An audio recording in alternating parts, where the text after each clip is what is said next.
Este episodio llega a ustedes gracias a Huggies Bio Oil y CeraVe Baby. Bienvenidos a Baby Time Podcast, para nuevos padres y padres de nuevo. Hola, soy Micaela Riaza, madre de 2 hijas, dula posparto, educadora de lactancia, educadora de preparación al parto y creadora de Baby Time. Mi compromiso con ustedes es proveerle información de manera llana, fácil de entender. Antes era la falta de información, ahora es el bombardeo de información. Los voy a ayudar a entender qué necesitas y qué está de más. Bienvenidos.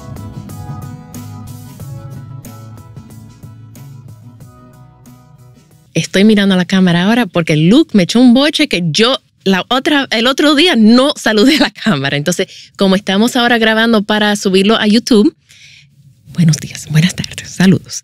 Bienvenidos, yo soy Micaela Riaza y me acompaña el doctor Ramiro Díaz y el doctor Orlando Mojena. Ustedes no tienen la menor idea de lo que ellos hacen, pero ya van a enterarse. Hemos hablado tanto antes de empezar a grabar que estoy nerviosa que no lo vamos a cubrir todo, pero ellos son ginecobstetras, pero tienen una súper especialidad de 14 años de estudio en cirugía fetal. ¿Correcto? Es correcto. Cirugía fetal es cuando se opera el bebé y la madre todavía está embarazada. Eso para mí es, y eso se hace en República Dominicana, que también para mí eso fue como una sorpresa, porque yo no sabía. Entonces, mira, este podcast lo escuchan en todo el mundo, gracias a Dios, lo escuchan en muchísimos países, pero son madres que están, obviamente, esta información no sustituye las recomendaciones de tu médico. Puedes pedir referimientos a estos médicos si necesitas, pero esto es para que las madres sepan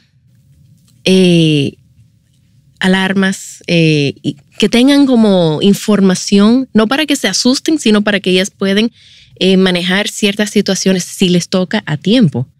Entonces, bueno, nada, comencemos. Oh, Dios mío, qué emoción. Primero que todo, muchísimas gracias por la invitación, Micaela, de parte de...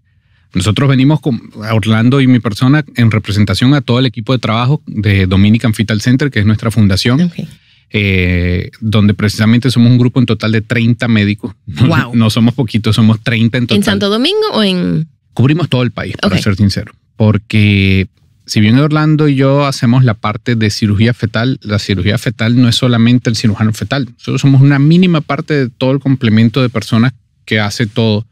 Porque es la parte diagnóstica con nuestros médicos materno-fetales, la parte de reparación postnatal en los casos de cirugía pediátrica, la atención neonatal en el caso de nuestros neonatólogos, otorrinos pediatras, neurólogos pediatras, cardiólogos pediatras. Somos un equipo multidisciplinario en muchísimos sentidos. Le busco mi agua que me dio. Ay. Entonces es un complemento muy grande de personas donde... Cuando uno escucha que dicen, no, pero es que los que operan, no, es todo, es desde que hace el diagnóstico hasta el día que ese niño tiene 5 años, que en neurología dicen, mira, estuvo perfecto, eso todo involucra todo ello. Muchas gracias también por la invitación. Gracias. Pues mira, como bien decía Ramiro, nosotros somos un equipo bastante amplio y estamos dispersos por todo el país. Tenemos centro diagnóstico, que es lo principal, lo que nos permite... Es la puerta de entrada para los pacientes, pues es lo que nos permite captarlo. ¿Por qué nos permite captarlo? Porque cuando hay un bebé o un feto, que es como se llama el bebé cuando está dentro del útero, pues cuando tiene este bebé una condición, pues es lo que nos permite a nosotros identificar a esa paciente, en ocasiones descartar que no tenga alguna otra condición genética, por ejemplo, y en caso de que se pueda tratar ese bebé, pues poder ejercer algún tipo de terapia. Si fuera necesario. Ok, ¿y cómo una madre o cómo un bebé llega a ustedes? O sea, ¿cómo empieza qué es la cirugía fetal? Bueno, la cirugía fetal comienza hace aproximadamente 30 años ya. Michael Harrison es un cirujano pediatra que está en San Francisco. Ya Michael Harrison formó a muchísimos cirujanos pediatras en esta área y al igual que nace a la par en la cirugía fetal en medicina materno-fetal por los grupos de Kypros Nicolaides en Londres, que es muy famoso en Netflix, The Surgeon Scott. y el grupo de Rubén Quintero, que es un venezolano que está en Miami. Y entonces ellos empezaron a darse cuenta de que había una serie de condiciones que si no tratabas, el bebé fallecía. Entonces, o los bebés fallecían, porque en muchos casos son de embarazo gemelar. Y de allí nace la necesidad de buscar herramientas, de buscar estrategias que pudieran precisamente poder lograr un tratamiento a nivel intraútero, pese a los riesgos de abrir el útero, porque inicialmente se hicieron abiertas en gran cantidad. Abiertas es decir, ponían el útero, abrían, operaban al bebé y volvían a meter. Okay. Pero cada vez pasa esto más a un sistema endoscópico, que es lo que tenemos hoy día. Y es que ahí es que se empieza a determinar y empieza a nacer una especialidad que va de la mano con nosotros los ginecólogos obstetras, y es la que se conoce como medicina materno-fetal, en la cual en el pasado se pensaba, cuando los ginecólogos trataban a la paciente embarazada, pensaban que el bebé era un extranjero en el vientre de la madre. Sin embargo, hoy en día el bebé es un paciente, y ahí es que nace la medicina materno-fetal con un enfoque fetal. Y después de esto, pues, nace la cirugía fetal, pese a la necesidad que hay, pues que nos estábamos dando cuenta que había bebés que tenían algunas condiciones y no se hacía nada y morían estos. Entonces se hace un enfoque para tratar de entender por qué algunos bebés producían algunas condiciones y otros no. Entonces, después de eso se inició a ejercer algún tipo de terapia, se vio que se funcionaba, y por eso hoy en día se continúa haciendo muchas de ellas. Como bien decía mi compañero Ramiro, muchas de estas que si no se hacen hoy en día, pues lamentablemente el resultado es que el bebé o los bebés mueren. Es decir, que la cirugía fetal es 100% necesaria, porque en algunos casos, cuando no interviene el cirujano fetal, pues lamentablemente el resultado de ese bebé va a ser nefasto. ¿Y cómo una madre sabe que necesita cirugía fetal? ¿O que su bebé necesita cirugía fetal? Allí es muy importante una parte que precisamente enfoca muy bien Orlando, que es la parte de los screening. Hay tres ultrasonidos o 3 sonografías muy claves en el embarazo. Una entre la semana 11 a semana 13.6 para el screening de primer trimestre, otra entre las 18 y 24, que es el estudio morfológico, y otra entre las 32 y 32. Perdón, ¿qué es el estudio morfológico? El morfológico es el estudio de la anatomía completa del bebé, en todos los detalles. Para ver que viene completo. Exactamente. Okay. Sin embargo, hoy día gran parte de esa morfología se evalúa en el primer trimestre, pero hay estructuras que no se han terminado de formar en el primer trimestre que se evalúan en el segundo. Pero es muy importante identificarlos el primero, en ese estudio de 11-13, el cual debe ser realizado por especialistas en medicina materno-fetal. En el país ya hay 2 escuelas de medicina materno-fetal. O sea, un sonografista X no es lo ideal.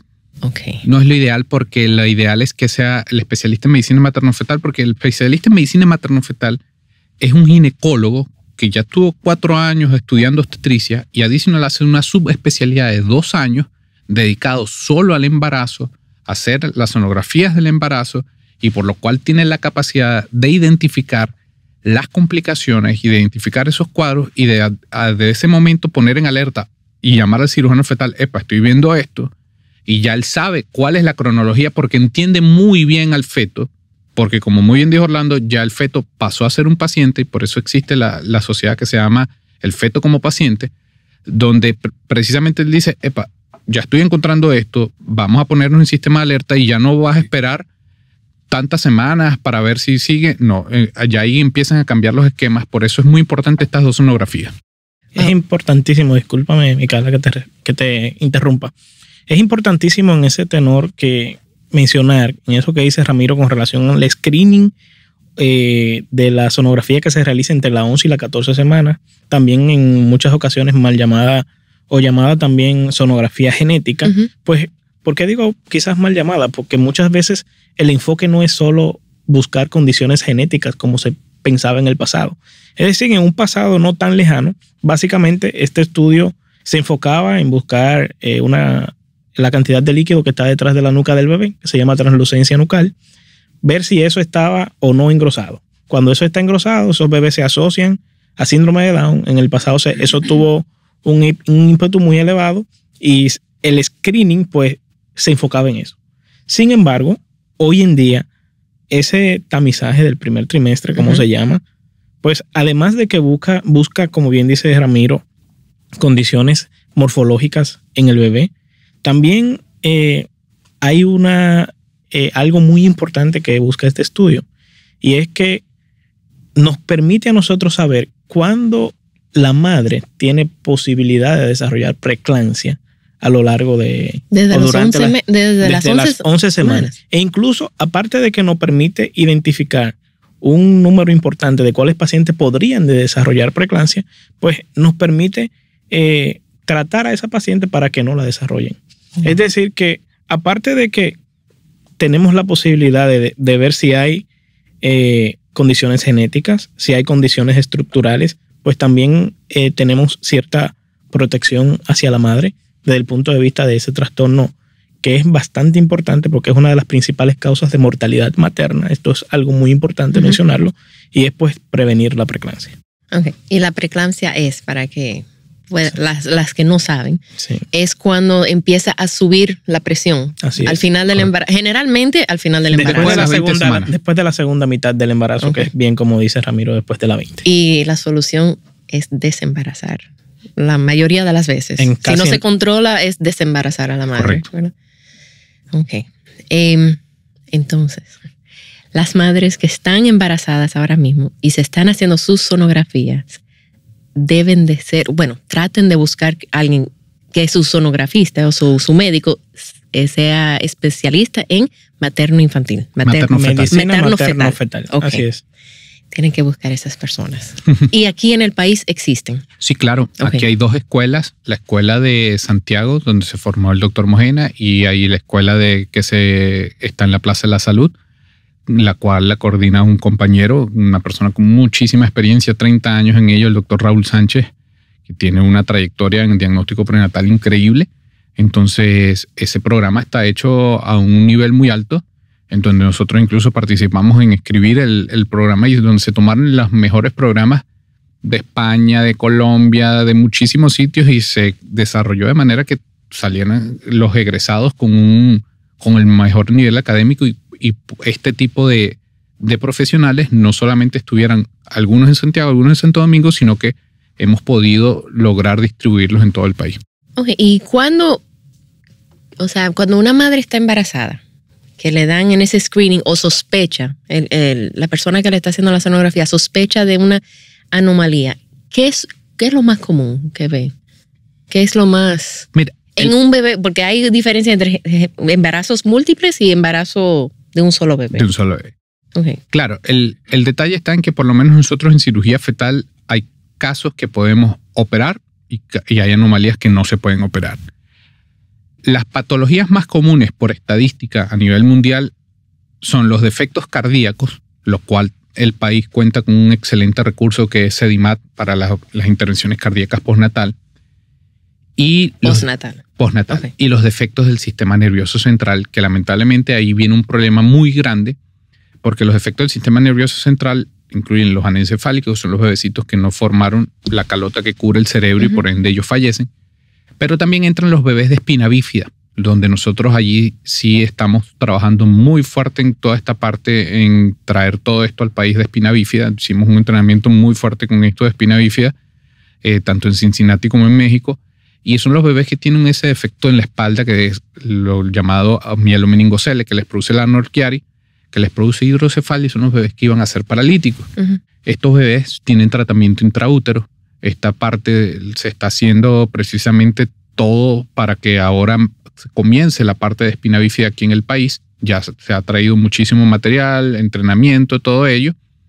Y la idea es que cuando se reparan los bebés de espina bífida, que ya lo hemos vivido en nuestros entrenamientos, tanto en Estados Unidos como en México, y ya está demostrado en el mundo por el MONS Trial, que es un trial que se demostró, donde si estos bebés los operas antes de nacer y no después de nacer, muchos de ellos mejoran la capacidad de caminar sin muletas, mejoran no necesitar shunt, tienen capacidades neurológicas mucho más avanzadas y pueden hacer una mejor calidad de vida. Eso dio un punto de quiebre. Antes del MONS, que es el estudio, la cirugía fetal era para salvar vidas, porque si no operabas al bebé se moría. Mientras la cirugía fetal para espina bífida es para mejorar calidad de vida. Aquel que iba a ser probablemente iba a tener incapacidad de caminar, logra caminar en la mayoría de los casos, no todos, pero generalmente mejoran mucho. Y lo que más se busca, precisamente lo hemos hablado mucho, tanto Mojena, el doctor Mojena como yo, es precisamente, se busca mucho el desarrollo neurológico. Porque si no reciben tratamiento, al tener mucho líquido en la cabeza, esto le limita el crecimiento del desarrollo de la masa encefálica. Y en cambio, al recibir tratamiento, ellos mejoran mucho y después tienen capacidades neurológicas muy buenas y pueden hacer su vida. Ok, ahora una pregunta técnica. ¿Cómo se opera? Quiero tocar algo antes de que se cierre, porque esa pregunta que tú realizaste me pareció muy interesante. Y Ramiro lo citó al principio. Y es que hay condiciones genéticas que son bebés que en su código genético, por citar algunos de los ejemplos, los bebés con síndrome de Down. Esos bebés tienen una condición incrustada en su material genético que no es corregible. Por el momento todavía, con una cirugía como la que nosotros realizamos, eso no se corrige. Esos bebés a veces tienen, va a depender, pueden haber distintos tipos de Downs. Hay que no lo manifiestan tanto, hay otros que sí. Entonces, eso sonográficamente se puede diagnosticar, sin embargo no es corregible. Pero qué bueno que si hablábamos de los estudios. En la sonografía morfológica e incluso en la sonografía de la 11 a la 14 semana, se pueden detectar un sinnúmero de condiciones morfológicas, alteraciones. Por ejemplo, que le falta una mano a un bebé, y no necesariamente tienen que ser cosas genéticas. Y dentro de estas alteraciones morfológicas, hay algunas como, por ejemplo, hay bebecitos que tienen líquido en los pulmones que no deben tener. Ese tipo de condiciones sí se corrigen intraútero con una cirugía, con anestesia local materna sin dormir a la madre. Se le pone anestesia al bebé y se aspira ese líquido. Se le pone un dispositivo para que... Pero ese líquido no es líquido amniótico. No. Es un líquido que se produce en muchas ocasiones porque hay alguna masa a nivel pulmonar, hay algún tumor que lo está produciendo. Desde bebé. Desde bebé. Entonces ese tipo de condiciones se pueden diagnosticar en este tipo de sonografía que nosotros veníamos citando. Y si se identifica que esa condición no es genética, pues ese bebé pasa a terapia fetal. Que en muchas ocasiones esta patología que precisamente te estoy tocando ahora es una de las que puede comprometer la vida del bebé, porque si ese líquido no se saca, pues los pulmones no se desarrollan.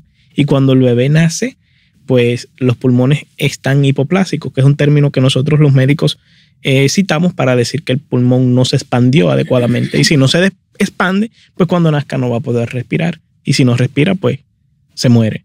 Entonces esas son algunas de las condiciones estructurales que se pueden diagnosticar muy bien, con un porcentaje elevadísimo, 99% de los casos.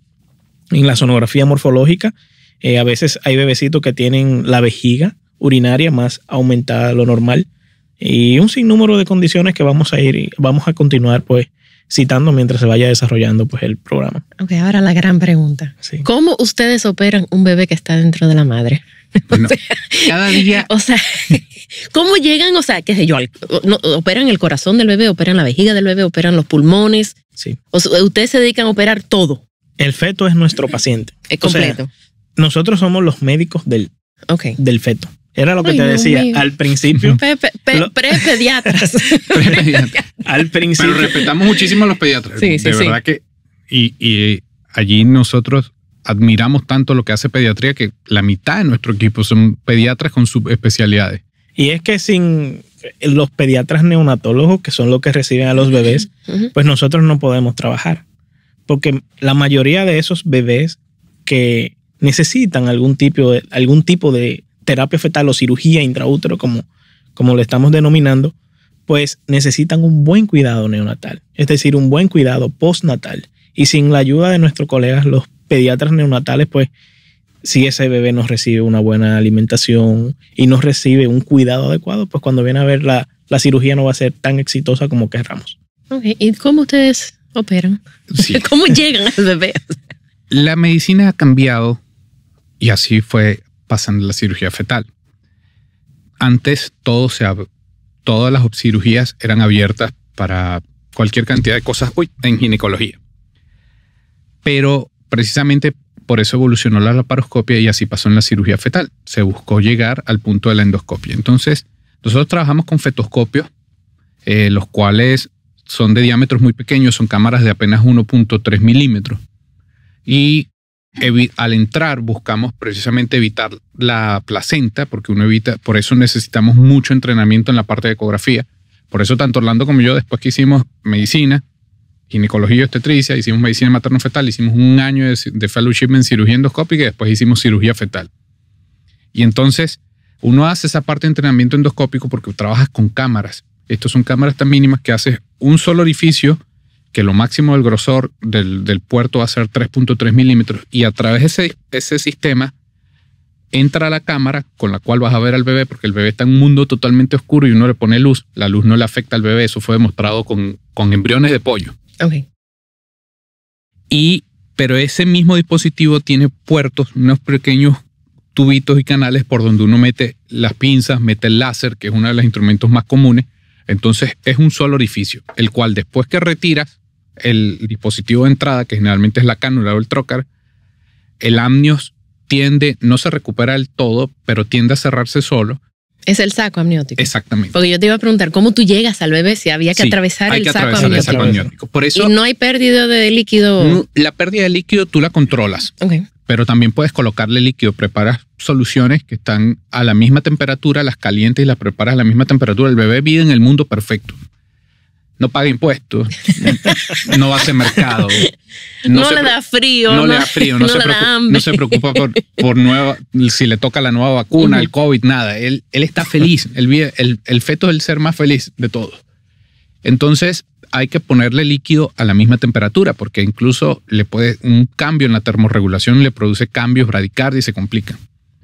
Pero le puedes colocar líquido. Y lo otro es que inmediatamente que sacas el trocar, que ya terminas de operar, viene el segundo enemigo de la cirugía fetal. Yo siempre lo he llamado el primero. Después que haces una cirugía exitosa, precisamente lo presentamos ahorita en el Congreso Internacional de Cirugía Fetal en Los Cabos, en México, viene el enemigo, que es el parto prematuro. 30% de todas las cirugías fetales rompen membranas de manera temprana, es decir, no en el día de la cirugía. Okay. Cercana a la semana 34, semana 35, algunos un poco antes, va a variar. Entonces, la cirugía la puedes hacer perfecta, pero después tienes que luchar también con el enemigo de que no nazca tan prematuro, porque prematuro siempre existe el riesgo.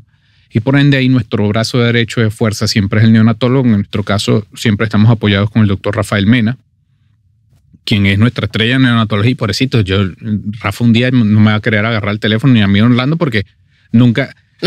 Rafa no tiene vida. Y que por lo menos los tetras lo llaman y le dicen, no, voy a sacar uno de 39 semanas a término, sale rosado. Entonces, nosotros ya él sabe que lo que va con nosotros es la guerra, el campal, pero él lo ama y lo disfruta. De verdad que yo siempre he dicho que ese muchacho es una estrella maravillosa y él es un talento tal y le tienen un cariño. Nos formamos en el mismo hospital en Cincinnati. Y allá hablar de Rafa es hablar de un superhéroe. ¿Y a partir de qué semana se puede operar un bebé? Hay distintas edades gestacionales en las cuales se pueden someter, pero básicamente desde las 16 semanas, dependiendo de la patología. Por ejemplo, si una de las condiciones que con mayor frecuencia se opera es las espina bífida, que son las lesiones que tienen en la espalda baja los bebés, y esta generalmente se opera entre la 22 y la 26 semanas de gestación. Es decir, la edad gestacional de la operación va a depender de la condición que tenga el bebé. Okay. Por ejemplo, los bebés que tienen una condición que se llama megavejiga pueden ser operables fácilmente a la 14 semanas de gestación, de la 14 a la 16 aproximadamente. Entonces va a depender de la condición que tenga, porque hay un inmenso número de cirugías que se pueden realizar de acuerdo a la patología que pueda tener el bebé. Ok, entonces tú operas al bebé. Tú entras por a la madre, sí, por su pancita, entras al saco amniótico y entras al bebé, adentro del bebé. No, el bebé generalmente la condición, por lo menos, vamos a poner... O sea, ¿cómo tú operas la vejiga del bebé? ¿Cómo tú operas el corazón? Ahí sí tienes que entrar al bebé. Okay, entonces, en los pulmones también hay que entrar al bebé. Hay muchas condiciones en las cuales hay que operar al bebé. Por ejemplo, también una de las más frecuentes son las hernias diafragmáticas, en las cuales hay que intubar al bebé prácticamente. Tú le pones un endoscopio, hace una broncoscopia. Mientras que está dentro de la madre. Sí. Eso para mí es Así haces una broncoscopía y depositas un balón ahí a nivel de la laringe y hay que invadir al bebé definitivamente. Sí. ¿Y cómo evitan dolor en el bebé? Se le coloca anestesia. Nosotros combinamos 3 medicamentos en los cuales uno le quitas el dolor por 6 horas, otro mantener la frecuencia cardíaca y otro precisamente ayuda a que el bebé no se mueva. Entonces en esta combinación de medicamentos cubres las tres funciones. Necesitas un bebé quieto, necesitas un bebé con buena frecuencia cardíaca y necesitas un bebé que por 6 horas no sufra dolor. Se ha demostrado científicamente que los sensores del dolor en el bebé comienzan desde la semana 26, pero como muy bien dice Orlando, hay intervenciones que son mucho más tempranas.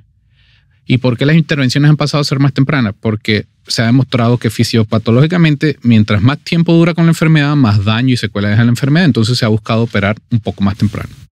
¿No? Y que gracias a los avances sonográficos y a que cada día se forman más médicos maternos fetales, Qué bueno. pues el diagnóstico prenatal se hace más temprano.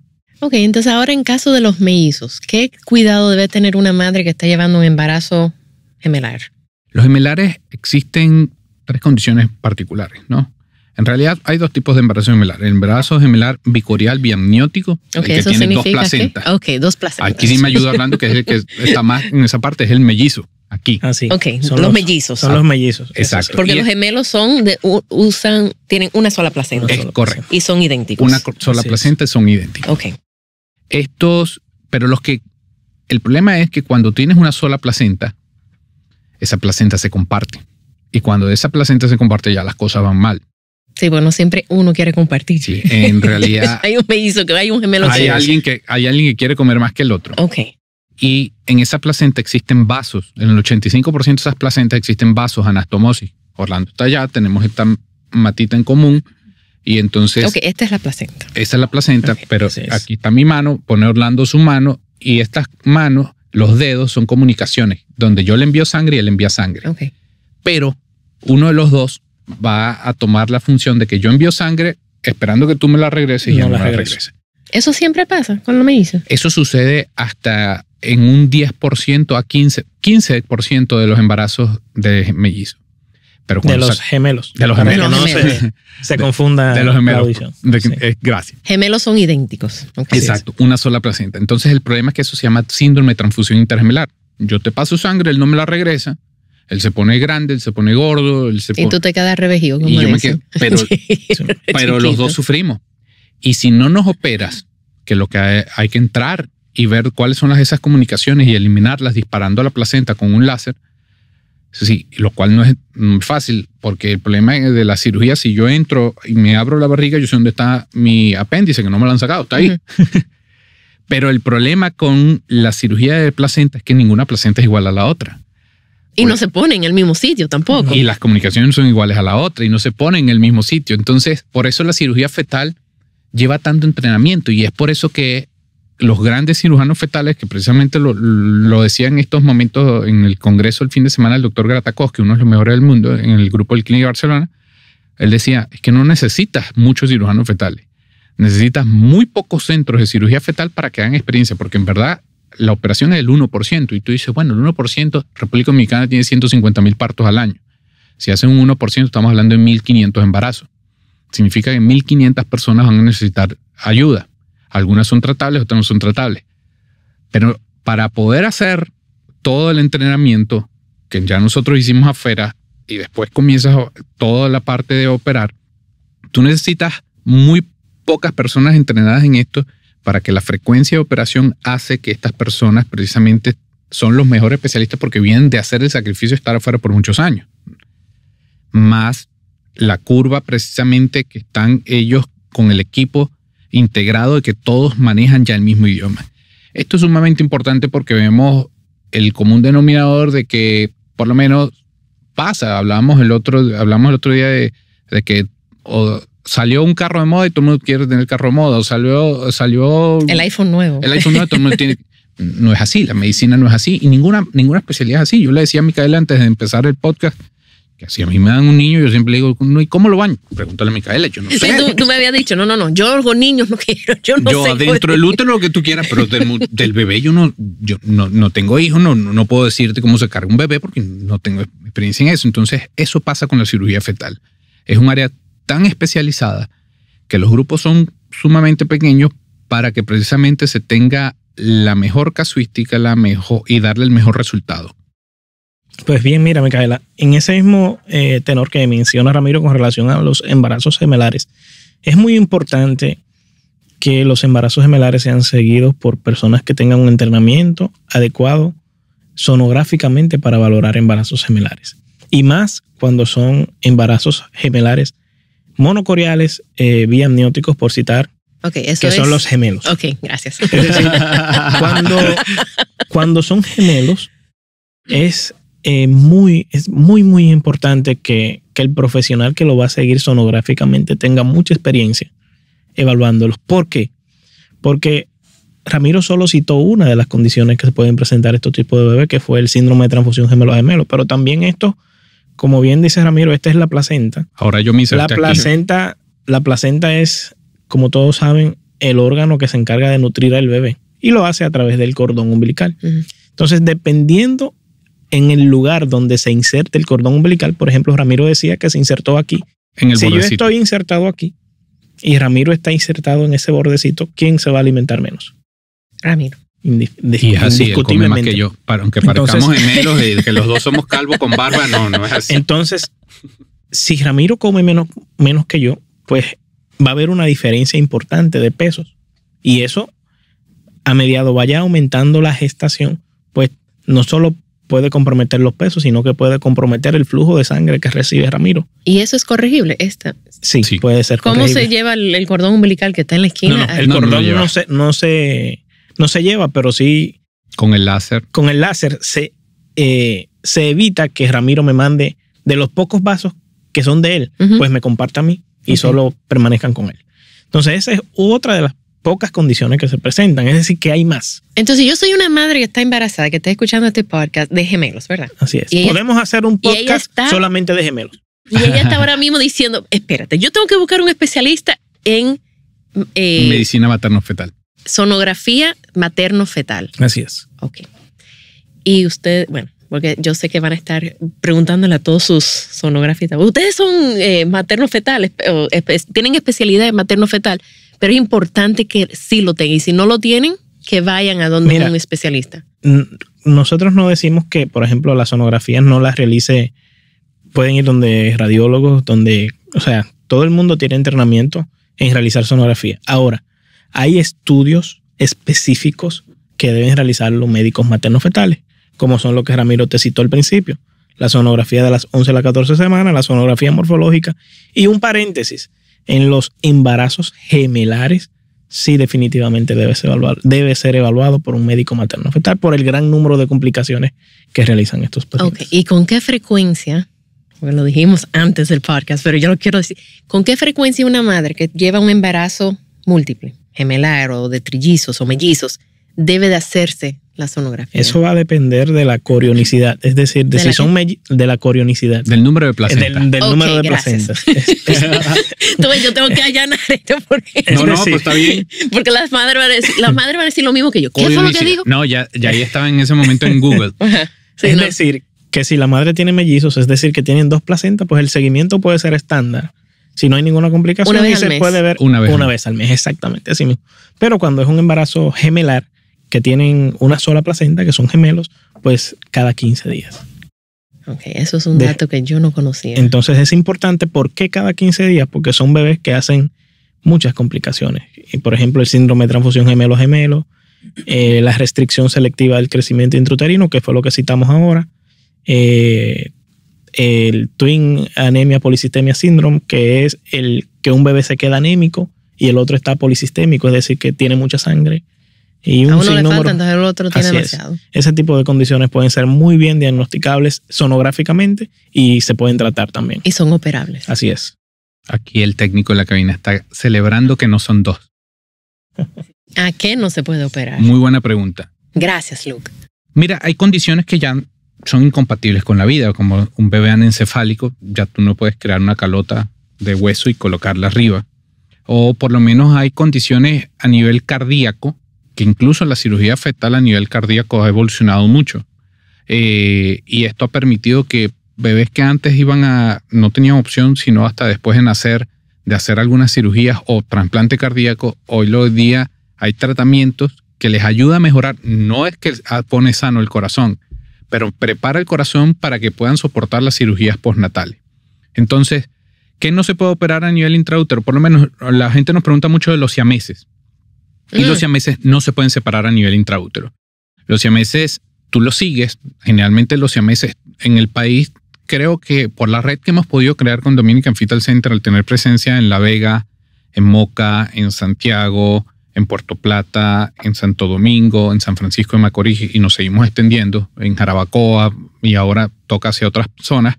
Son personas precisamente que han sido entrenadas por el equipo, que han tenido 2 años haciendo la residencia en medicina materno-fetal, que hicieron primero la parte de obstetricia, y estas personas han podido identificar los casos, y por eso toco este punto, porque el año pasado, si no me equivoco, tuvimos como 2 o 3 diagnósticos de siameses, que quizás en el pasado la gente no se enteraba, tampoco lo hacemos público porque eso son cosas muy personales de los pacientes.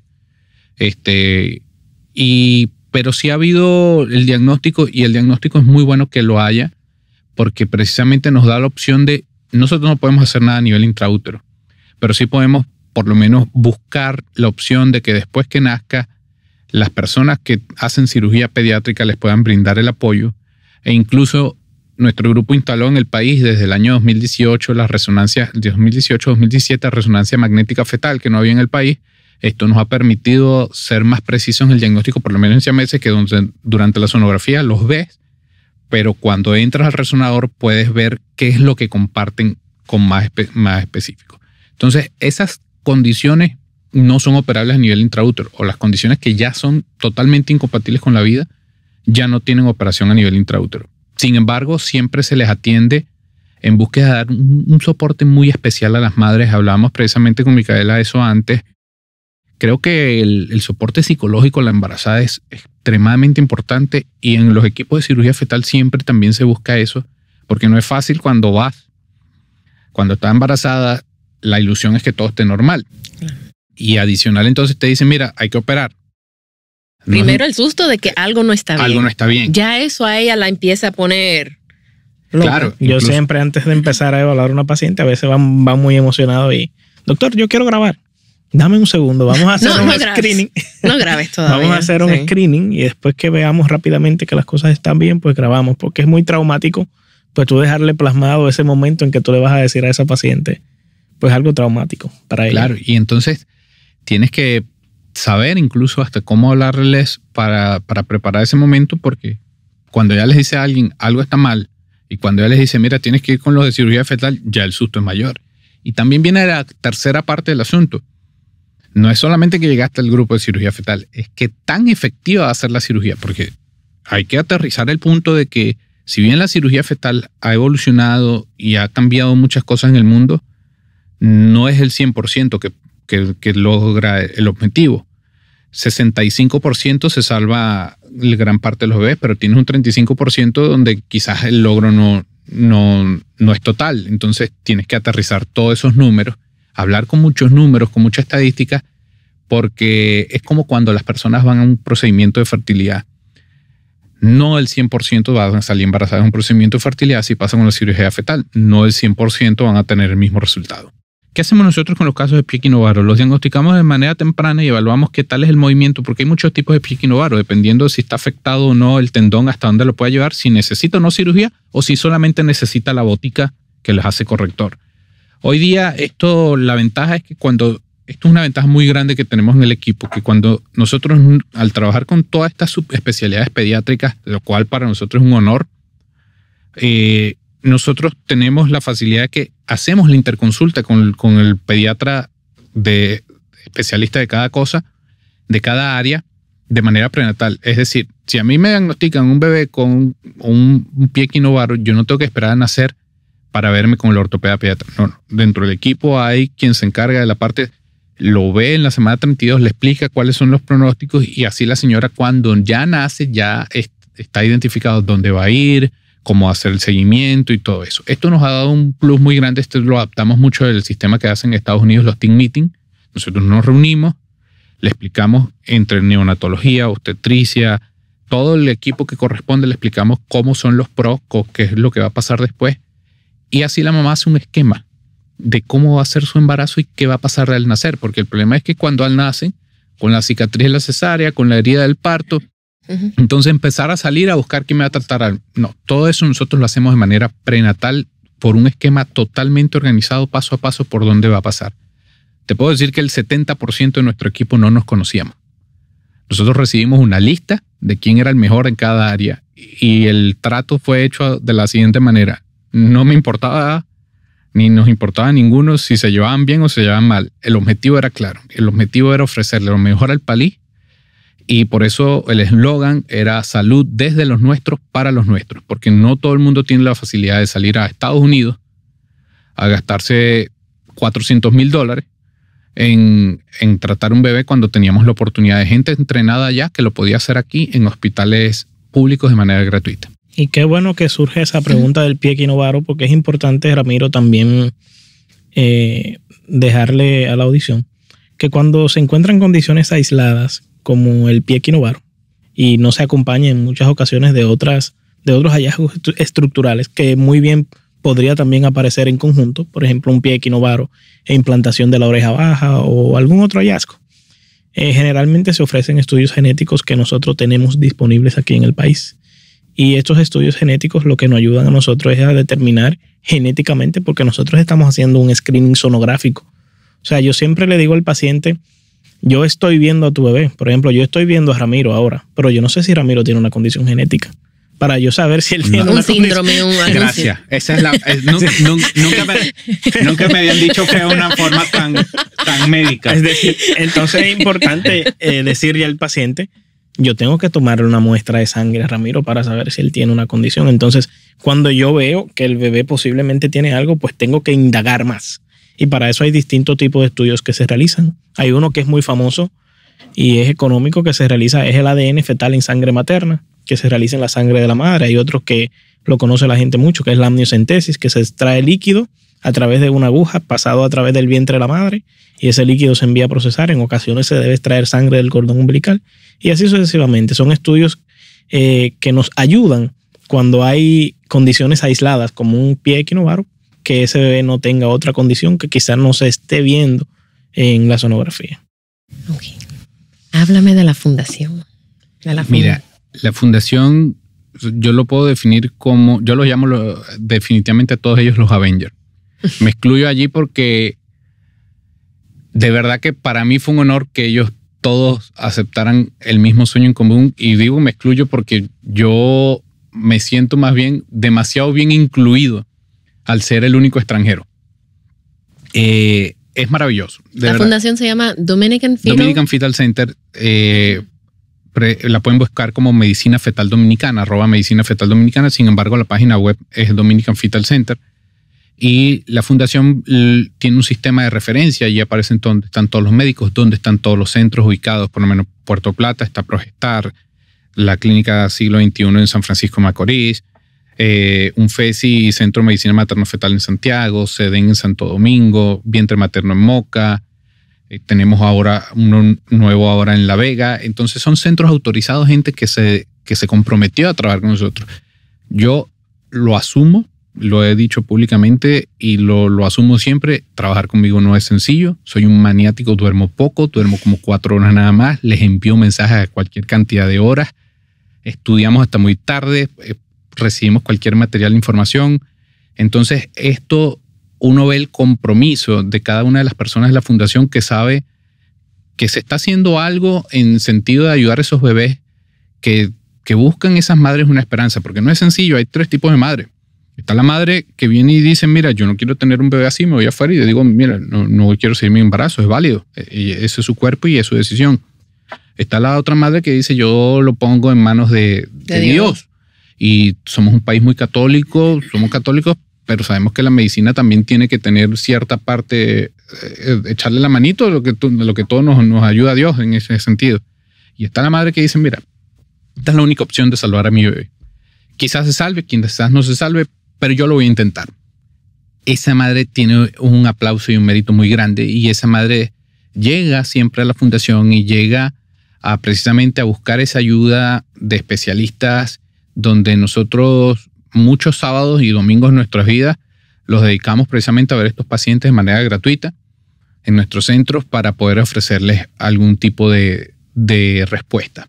Sí, te iba a preguntar, entonces, si una madre necesita una cirugía fetal, el bebé necesita una cirugía fetal, ¿el seguro lo cubre? ¿Va a través de la fundación? Hasta este momento todo lo hemos estado manejando a través de ciertos criterios de la parte de la fundación. Vienen proyectos no los podemos anunciar ahorita públicamente, pero vienen proyectos sumamente fuertes que van a facilitar todo esto. Entonces, pero de momento, si la madre lo necesita, que no se preocupen llamar, que incluso el número en la página está el WhatsApp no le va a salir hasta más económico, pero de que se le va a atender, se le va a atender. Nosotros tenemos madres maravillosas en cualquier cantidad de República Dominicana. Yo soy un total convencido que lo más bonito que tienen ustedes es la gente. Yo soy un total enamorado del país y defensor a todo lo que da. Incluso tengo hasta la suerte de llevar mis iniciales RD. Tenemos RD y OMS. Y ha sido muy bonito el hecho de que incluso hubo un caso muy particular de una muchacha de muy escasos recursos que ella tenía una condición, la madre nunca había sido estudiada y la niña heredó la misma condición, la diagnosticamos intraútero, y un grupo de madres que tenían un grupo de WhatsApp, le comenté el caso a una de ellas y ellas se pusieron de acuerdo y ellas financiaron los estudios genéticos de esta muchacha y financiaron los estudios de imágenes, de resonancias, que si bien nosotros podemos exonerar la parte médica, hay cosas que dentro de los centros clínicos hay que pagarle a los dueños de las clínicas, son sus equipos. Y fue tan bonito que ellos lo hicieron en cuestión de ¿qué le digo? 2 días. En 2 días hicieron eso, Micaela, y esa muchacha hoy día, su niña después que nació, se le hizo todo el tratamiento y después se le hizo incluso tenía una condición de labio leporino y se consiguió un cirujano pediatra excelente que hace maxilofacial, la operó de gratis en el Robert Reed, lógicamente es un hospital gratuito, pero él colaboró con todo y ellos están felices. Y entonces cuando uno ve eso, yo creo que esa es la mayor recompensa.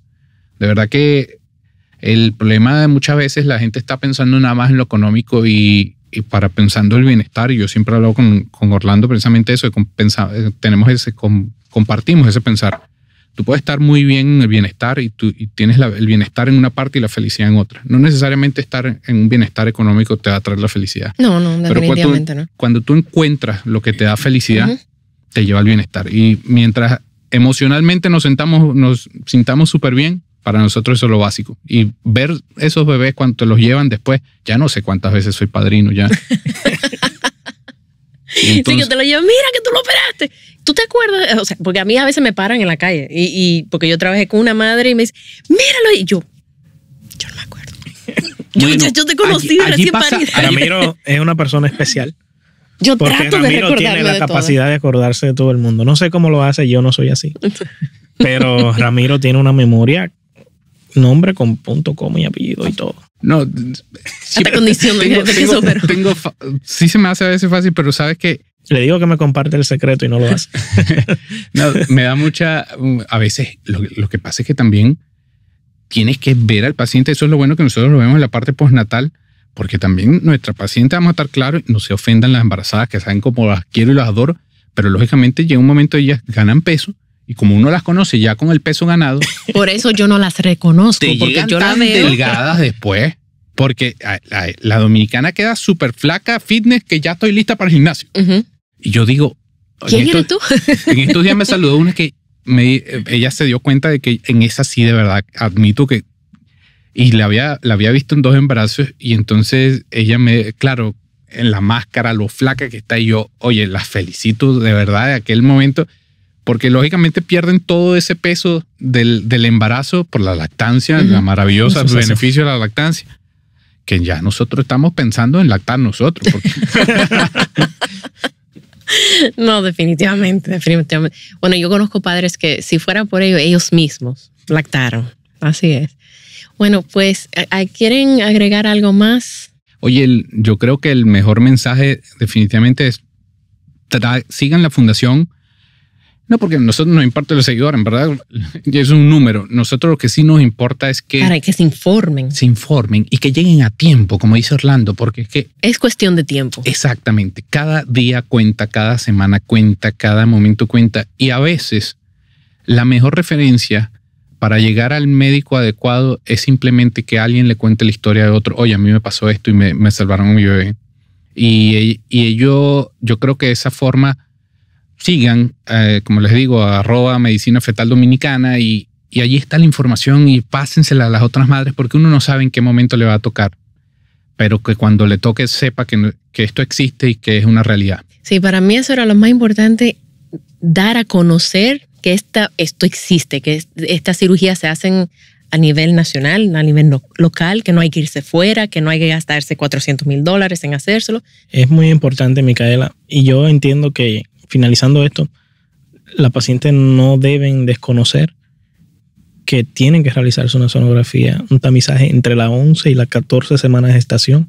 O sea, no hay una paciente embarazada en República Dominicana ni en ninguna parte del mundo que no deba tener ese estudio realizado. Se llama así mismo sonografía de las 11 a las 14 semanas. Tiene sus indicaciones. Si no se la indican, acuda a realizársela por su cuenta y tiene que ser un médico materno, fetal, el que la realice, que se la realice. Son 3 sonografías, el de 11 y 14. La morfológica, que se debe realizar entre la 16 y la 24 semanas, preferiblemente entre la 20 y la 24. Y ya la del crecimiento fetal, que se realice entre la 28 y la 34 semanas de gestación. Okay. No debe ninguna paciente embarazada faltar y hacérsela tratar de que sea con médicos maternos fetales. Yo te culmino el podcast con una frase que manejamos muchísimo y es precisamente hoy que veo tu franela. Así. Dice, es imposible cargar demasiado a tu bebé. Estoy de acuerdo. Y nosotros usamos la palabra imposible de una manera bien particular en la fundación. Tú has hecho un proyecto maravilloso. Te aplaudo y te felicito todo lo que haces porque, como te digo, tú le das información que nosotros no sabemos hacer eso. Él no sabe bañar a la hija de él. Él tiene que confesarlo. Entonces, todo el mundo tiene un área importante y tú lo has logrado por perseverancia y yo creo que la diferencia entre lo posible y lo imposible está en la determinación y eso es lo que nosotros todos los días comulgamos. Cada vez que nos decían que esto iba a ser imposible hacerlo en el país, más ganas nos daban. No ha sido fácil, todavía nos faltan batallas por pelear, pero no nos van a quitar las ganas. Estamos muy claros en lo que queremos. Wow, muchísimas gracias a los dos. De verdad que llevar esta información a las madres, mira, aunque sea una madre, esta información le va a llegar y le va a cambiar la vida. Estoy segura que eso va a ocurrir. Es así. Muchísimas gracias por su tiempo, por acompañarme, por aceptar la invitación, porque de hace tiempo yo, Ramiro, ¿dónde estás? Estoy en México. Ramiro, ¿dónde estás? Viven viajando y aprendiendo, pero es para el beneficio de nosotras. Es así. O sea que muchísimas gracias por el trabajo tan bello que hacen. Cambió el cable para que no se escuchara la tierra en el audífono. ¿Viste? Gracias, Luke. Gracias. Señores, bueno, pues hasta aquí llegamos. Muchísimas gracias. Gracias. También estamos en babytimerd.com con nuestros talleres online, donde yo y todo el equipo estamos disponibles para ayudarlos a sobrevivir el posparto y todo lo que conlleva. Gracias por acompañarme. Por favor, comparte este episodio con alguien que necesite escucharlo. Nos pueden seguir en las redes sociales como BabyTimeRD. Babytime Podcast es grabado en Pinktree Studio.